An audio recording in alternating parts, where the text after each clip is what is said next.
Hello, today is my anniversary, so I wanted to share a quick little video just to kind of give you some background on a really unique experience that I had this time last year. This actually isn't the anniversary year of my wedding or even the anniversary of when I started my business. It's actually the anniversary of when I decided to choose the life side of the life and finance equation. And it marked a day that was both one of the highest highs that I had experienced, but also the lowest low. And so I'll kind of share with you a little bit of why that was the case. Um, so this time last year, roughly, I shared with my employer because I always believe in transparency as much as possible, and shared with them, you know what, I'm really dedicated and really focused on trying to achieve my goal of helping young professionals realize what their goals are and then actually start taking action so that they're attainable and not just kind of leaving them up for chance or going willy-nilly about their planning.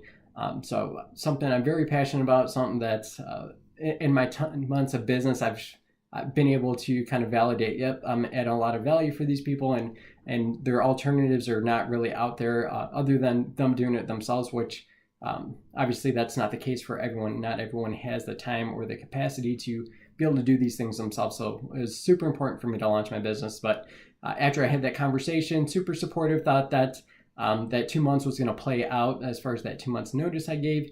It did not. So it lasted about 2.5 days. But this marks the anniversary of that 2.5 days later. And what boiled down to it is it just wasn't going to work out, that I was going to be able to stay there that 2 months over based off of everything else going on. And so when I ultimately decided to quit on that day, it was strange. I'm actually definitely going to be starting my own company at that point, and it didn't end well. And so I was super upset. Started bawling probably immediately after I left the office. All the way home. Got home, my wife saw me bawling, and she was hanging out with our son, who was 6 months old at the time, and she thought like someone had died or something horrible had happened. Obviously, she knew that I gave my 2 months notice a few days before that. But once we kind of talked through things and she kind of settled me down, and so in case you didn't know, that was probably one of my lowest lows that I'm sharing with you. But after she helped me kind of settle down and just help me remember, like, there's a reason why I even did that in the first place, that we have this awesome goal that we're going to be achieving together.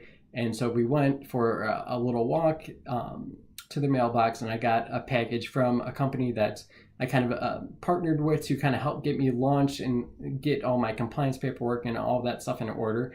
And they sent me an awesome shirt that on the back of it says I'm a financial planner, because a miracle worker is not a proper title. So it's that was one of the highest highs, like, yep, this is real. And again, this is why I kind of had to go through that pain of quitting and walking away from the traditional financial planning, and now starting a company that I truly believe in the value that I'm providing for my clients. So yeah, that's my story of my anniversary, and what that actually means. Some of the benefits that I didn't expect is I was always happy. I'm always a happy, optimistic person, but I've been ridiculously happier ever since that day, even during that 2 months where I couldn't actually help people because I was waiting on paperwork and all that stuff to get in order. I just super happy. It's still hard for me to totally put a point on why that is, but the only thing I can draw it up to is I'm actually going after something that is bigger than me. I've walked away from the money aspect, which is something that I've experienced internally from within the financial planning world, that money changes people sometimes if you let it, basically. And so that was something that had scared me, and basically I gave that the finger and walked away, and now I'm doing what I really want to do. And yes, it's for less pay, but it's also for more value and everything. And I've always believed through all my career that if you work hard enough and you do the right things, that the money is going to work itself out. So that's kind of proven to be the case now as well. A few other things I've learned or have experienced, so I'm in a lot better shape. I think within 2 weeks of quitting, I lost 10 pounds, and a year later I'm still that 10 pounds lighter, which is not typical for me. Usually when I lose weight, I gain it back and kind of bounce all around, but I've actually kept that off, and some of that is because of the exercise I'm able to do with my better work-life balance. I have a way better, stronger relationship with my wife, which it's always been awesome, but we just have more time to connect.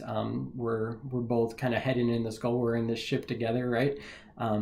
And so I actually get to see my son while he's awake. So that was a huge thing that I knew was going to make a difference, but I didn't know how much of a difference it's going to make. But my relationship with my son, who was then at the time 6 months old, only like it's something that I could have never expected, but just a huge benefit of kind of choosing that life side of that equation.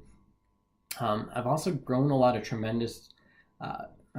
grown tremendously in my confidence, and I've been doing a lot of podcasts, a lot of public speaking, and I think some of that just has to be with I am pursuing what I feel is the most important thing I could be doing with my talents and gifts that I do have, and it just allows me to kind of be free and open about what I'm trying to do and what I'm hoping to achieve and help my clients achieve too.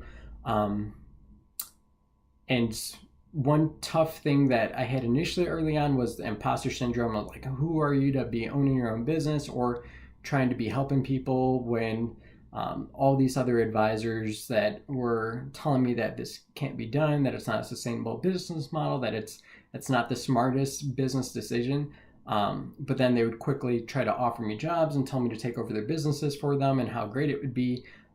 So I was able to work through that imposter syndrome only once I was able to launch my business and actually be able to start helping the people that really my business was created for. And that definitely helped me get over that. But yeah, lots of fun ups and downs throughout this valley of entrepreneurship. And hopefully that, I don't know if this motivates you. I don't know if it's just supposed to be therapeutic for me, but I just want to share that with you that life is not linear. There's huge pivotal moments where you can choose different decisions, and they're not right or wrong, but there are things that you have to live with, and there are things that create your life and how your life is ultimately going to look down the road. And so that's something I feel that is important when I'm talking through my clients with what they want their financial life to look like. Do you want to keep going down this road? Do we want to take a peek at what this other alternative would be, and what's going to make you happiest, right? And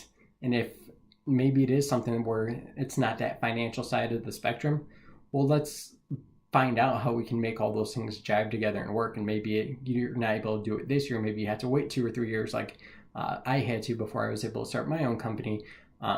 Maybe it's longer wait, maybe it's a shorter wait, because we can move things around. So that's something that I'm just super passionate about, of doing what you feel is going to make your life the best life you could be living. And you can still do it in a financially sensible way. It just takes planning, and it takes having dedication to what that goal is and that dream is, and making the proper adjustments. So I know this is a longer video. Don't know if anyone stuck to the end, but if you did, hopefully this is helpful to you in some capacity. But yeah, definitely wanted to share it. Have a great week, and keep following your dreams, keep pursuing your dreams, and they're important. We don't know how much time we have left on this earth or what we should be doing, so let's try to make them the most impactful, best life that we can be living. Take care.